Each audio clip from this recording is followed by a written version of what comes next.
The claim of lien,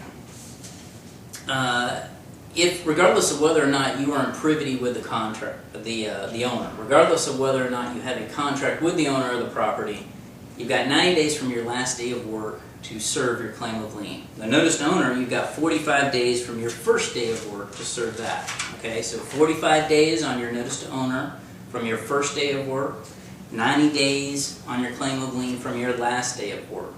Okay, how is last day defined? Well, last day is now defined in the statute, but what I like to say is it's the last day you put hammer to nail. Okay, it's not repairs, it's not warranty work, it's not corrective work, punch list, none of that. Okay, it is the actual last day that hammer's put to nail. Once again, be as conservative as possible. First day of work is pretty easy to determine for purposes of the notice to owner. Okay, if you're actually out there on the job doing work, that's easy. Last day is a little bit harder because you start getting into the inspection process and punch list. Date it back to whenever that last day that you were out there physically doing work under the contract. So you've got 90 days. 90 days to serve this certified mail return receipt requested to everyone that's entitled to service. Okay? You've got to serve it on the owner. If you're downstream, serve it on everybody upstream. Make sure you serve it on everybody that's on the notice of commencement that's entitled to receive this. Send it certified mail return receipt requested. And keep in mind, you've got 15 days after you recorded it to get it to all those parties. So normally what I do is I don't wait for the recorded copy back because sometimes it can take a while. I send it out the same day. So as soon as you sign and notarize it, send it out. Make sure, this is a practical pointer, make sure that when you're sending these things out, these notice to owners and claims of lien, make sure you have a file that keeps all that together. I can't tell you how many times I've been given documents and I've had to kind of piece together what's taken place. The easiest way to do it is when you get the green return card, just staple it on the back of the document. That way you got it and you know what it applies to. If you throw it all in one folder, sometimes it's difficult to parse things out and figure it out.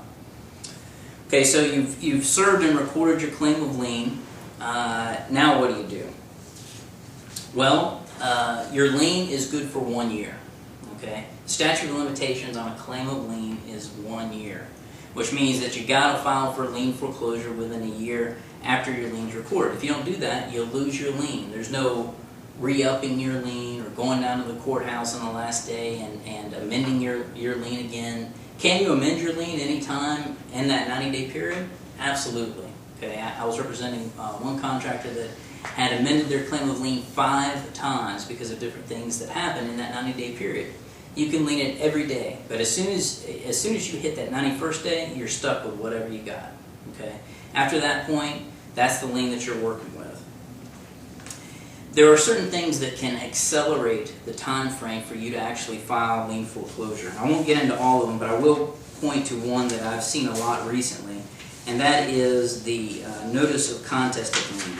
You will know this if you got it, because more than likely an attorney has sent it to you. And the notice of contest says, I think something's wrong with your lien, and you got 60 days to do something about it. Okay, so if you receive this, then you know that more than likely there's some issue with your lien, and you need to take a closer look at it, and you got 60 days instead of a year. There are other things that can accelerate the process, whether it be an order to show cause proceeding where you're actually served with a complaint, or someone can bond off your lien, and then you're in a lien transfer bond situation.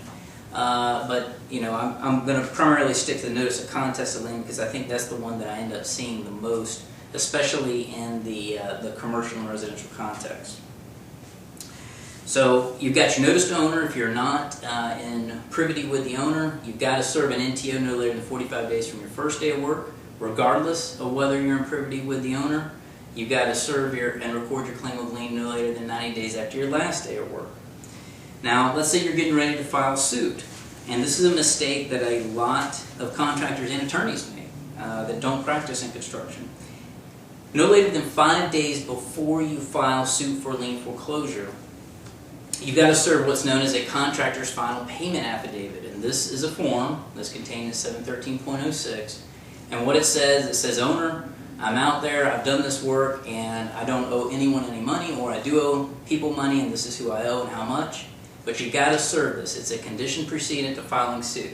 Okay, if you don't do it, your complaint is subject to dismissal. Okay, and you can potentially run into a statute of limitations problem if you don't have this served properly. So it's fairly easy. It's a one-page form. A lot of times you've got to serve it anyway. If you're doing like an AIA pay app process, a G702, 703 final payment application, then you may have to serve a contractor's final payment affidavit as part of that. But if you haven't already served it, make sure you serve it. Don't wait till the last second to do it. Do it as soon as you're owed money. I can't tell you how many times I've gotten a call from someone on the very last day, and this is how the phone call goes. It's, Trent, I got a claim of lien, it expires today. Can we file suit today? Okay. And then the next question is, I say, were you in privity with the owner? Meaning, did you have a contract with the owner? The answer is yes. And the next question is, did you serve a contractor's final payment affidavit? The answer is no. Well, their lien claim's barred, okay, because there's not enough time. There's not 5 days before the statute of limitations runs. So make sure that you're keeping all that together. Don't wait till the last second on any of these deadlines. Get it out as soon as possible. Last part of this seminar that I want to touch base on is just some practical pointers, some troubleshooting, some things that will help you when you get back to your business. So keep in mind, this is all very rudimentary lien law. Okay, I'm not getting into the real complex aspects of it. Even if you don't think you have a claim of lien, there may be some case law or statutory authority or something else that suggests that you might. So this is all very cursory in nature. The majority of liens, especially complex liens, that I end up reviewing, I can usually find something wrong with it. Okay, so keep that in mind. You really want to be as careful as possible. What kinds of things do I find that are wrong with claims of lien? Well, I showed you the form, the wrong form. Okay, the form changes frequently. I've got people that are using the form from 1991. Okay, use the right form with a warning on top. Don't give anyone a reason to knock out your lien. Wrong dollar amount. You want to be able to lien for only the labor and services and materials that you actually provided for the project and haven't been paid for. So I'll give you an example.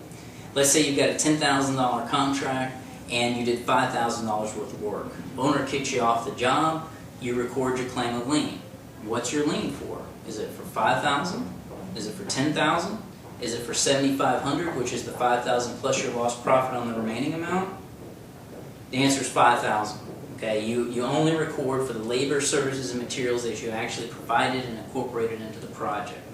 Okay, so be as conservative as possible when you're doing the dollar amount. Don't forget that even if it's not in your lien, you still have the ability to get those damages from the breach of contract route. Okay, so don't feel like you're giving something up necessarily. You may have another avenue to get it, whether it's breach of contract or some other equitable type claim. But as far as the lien goes, be very conservative. Wrong property description. This happens all the time, especially in developer situations. What you want to do is cross-check as many sources as possible. I usually pull the deed, I will pull the property appraiser's information, the local county's tax information. I will get all that, I'll line it up, and I will make sure that all that information matches what's on the notice of commencement so that I am as certain as possible. Is it possible without doing a full title insurance request to be 100% certain on everything? No. Okay, but you want to get as certain as you can, especially when you're doing lien claims. Along those lines, when you're searching for the right property description, be aware of some tricks that some owners may play. Okay, and that is the corporation or LLC shell game. I'll give you an example. Contractor contracts with a developer to do a subdivision improvement.